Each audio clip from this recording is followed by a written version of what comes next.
अपने आप को देखो जरा, किस तरह तुम बेबसी से मौत का इंतजार कर रहे हो। तुम्हारी जिंदगी सिर्फ मेरे हाथों में है आतिश।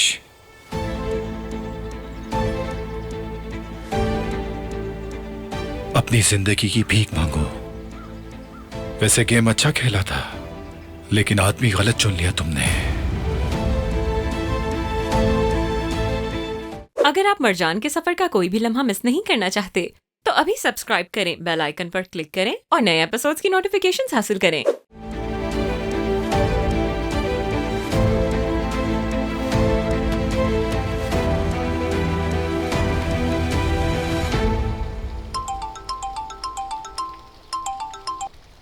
हाँ कहो नजर। हमारा शिकार पिंजरे में है, शदीद जख्मी। जबरदस्त। तो मतलब वो बहुत जल्द मरने वाला है, बहुत जल्द वो मौत की भीख मांगेगा। मुझे बेसब्री से इंतजार है इस मौके को देखने का। लेकिन अगर मैं इस वक्त यहां से गायब हुआ तो सबका शक मुझ पर और तुम पर जाएगा। वैसे भी जमाल आतिश को बहुत जल्द ढूंढने निकलेगा।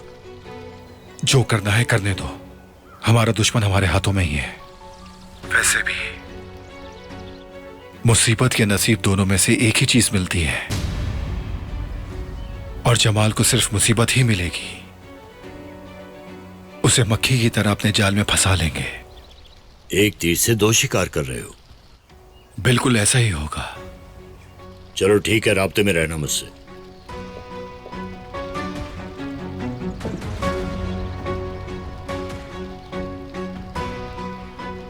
क्या बात है, बड़े खुश लग रहे हो तुम। ऐसी क्या बात है जो मैं नहीं जानती हैदर? पता चल जाएगा तुम्हें, देखती रहो बस।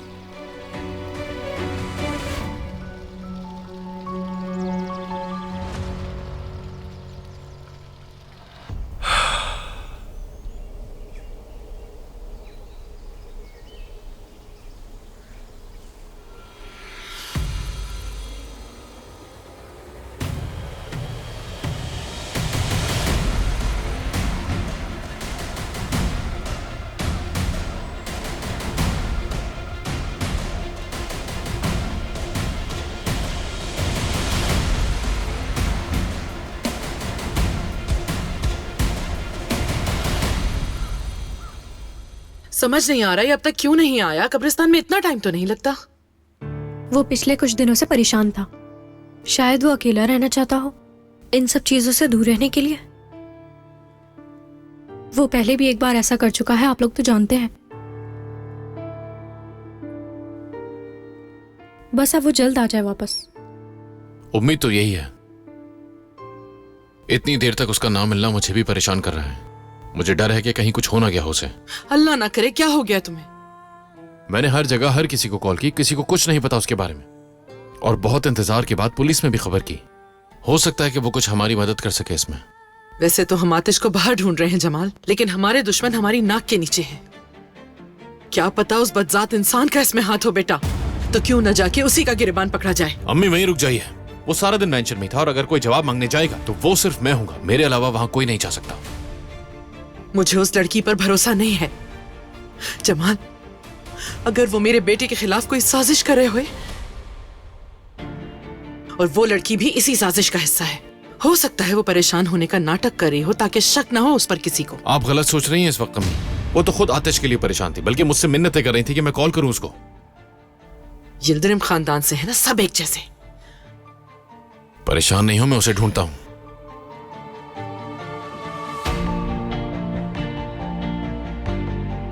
मैं जरा अपने रूम में जा रही हूँ, मुझे जरूरी काम है।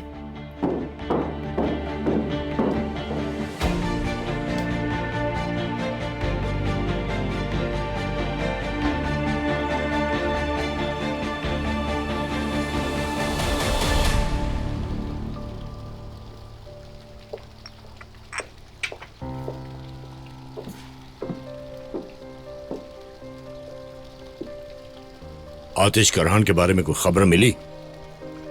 नहीं, न किसी ने उसे देखा ना सुना। क्या जमीन निकल गई है इस इंसान को।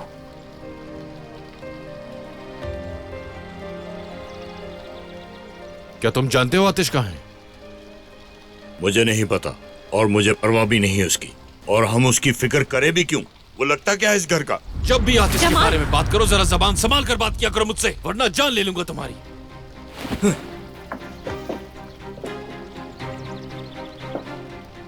ये लड़ने का वक्त नहीं है जमाल, हमारे पास इससे बड़ी मुश्किलात हैं। सही कह रही हो। पहले मैं आतिश को ढूंढूंगा और उसके बाद मैं बताऊंगा कि मैं क्या कर सकता हूं।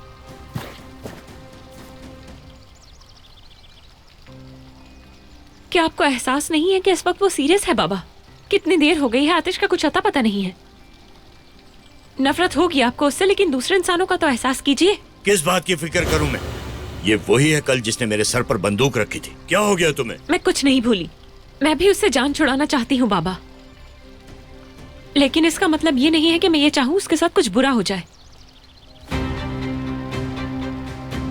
मैं उसे ढूंढने जाऊंगी। हैदर, तो क्या वाकई तुम इस सब में शामिल हो? क्या फर्क पड़ता है? जो होना था वो तो हो चुका है।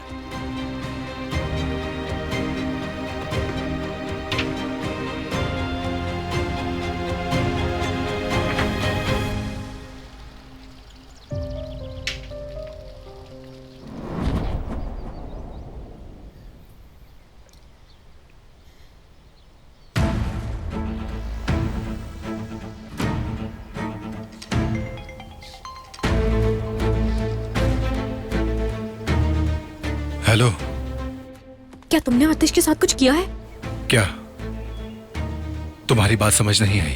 आतिश कुछ काम से बाहर गया था और अब गायब है। यहाँ तक कि उसका फोन भी बंद जा रहा है।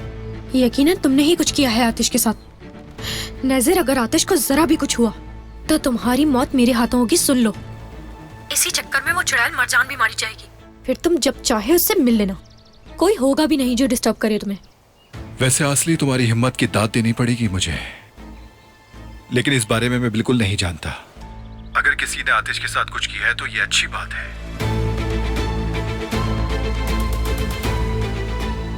हर कोई तुम्हें ढूंढने के लिए बहुत बेचैन हो रहा है।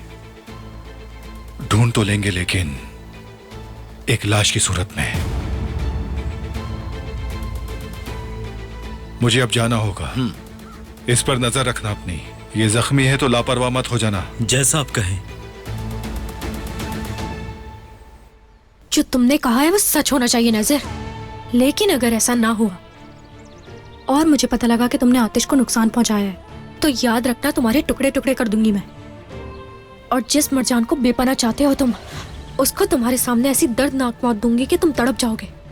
उसके बाद तुम्हारी बारी।